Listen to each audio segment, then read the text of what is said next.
Humans have a need for community. Church, book club, bowling club, whatever. But in big cities and interpersonal suburbs, in recent decades, we live more isolated lives. Our children may grow up and move away. Some of us live in gated communities. Then COVID-19 has made this even worse. A group of friends from Berkeley High, the class of 1957, plus a few others, have started having weekly Zoom meetings.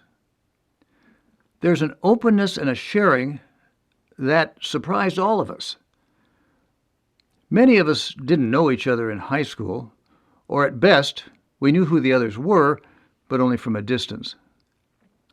Social cliques, economics, racial barriers, all of this kept us from knowing each other. And then pile on top of that adolescent insecurities, and there were a lot of barriers to keep us from knowing people who are different than ourselves. Our class has been fortunate to have a strong reunion committee. We've managed to stay in touch. Things are pressing in on us, though. COVID, retirement, health issues, turning 80 years old. Then along came Zoom. We've started having weekly meetings. First an hour, then 90 minutes, and now sometimes up to 2 hours. Apparently, we really want to hear each other's stories. I've been thrilled to see how trusting and open we are being with each other. So I ask people to share what they get out of these meetings. Here are some of the excerpts. Jim Heunel. Our Zoom adventures are like a miracle happening in real time, a precious window into the past, a time now forever gone, like visiting a previous life and revisiting friends you once were young with. Larry Beret. It's as if I have followed Alice down the rabbit hole to get to know the people I didn't know in high school and came back out knowing them all my life. It is a spiritual experience. Jim Fleming. The common thread is that we each thought we were the only ones with growing pains. Brenda Lee Wong. Each of us is different in so many ways. It seems like our differences are what is bringing us closer together. Bill Lampe. I thought I had heard it all before, but each small thing I hear adds up over time to make positive and meaningful changes in my life. Liz Hargrove.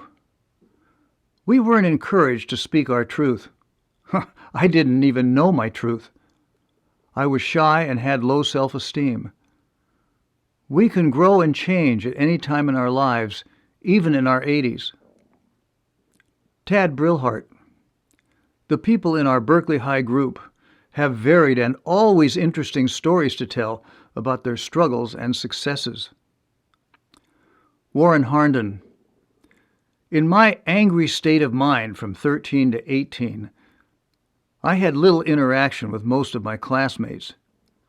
Now I appreciate how much good stuff I missed as we share and listen to other classmates' stories. I'm very grateful for all of that. Mariana Cheng Ham. At Berkeley High, we were like caterpillars waiting to become butterflies, a hard exoskeleton protecting the developing butterfly beneath. How gratifying these meetings are. For now, we get to see the size, shape, and color of the butterflies that emerged. Peter Morse. How lucky I was to grow up in Berkeley in the 40s and 50s. Our Zoom meetings trigger memories of experiences I had. Finally, I'll summarize with Azeel Bennett. She said in a couple of sentences what everybody else was saying in one way or another. After being out of touch with my classmates for 60 years, I listened and heard them share their most personal life experiences. Afterwards, I said to myself, "Ha! I'm not so unusual after all.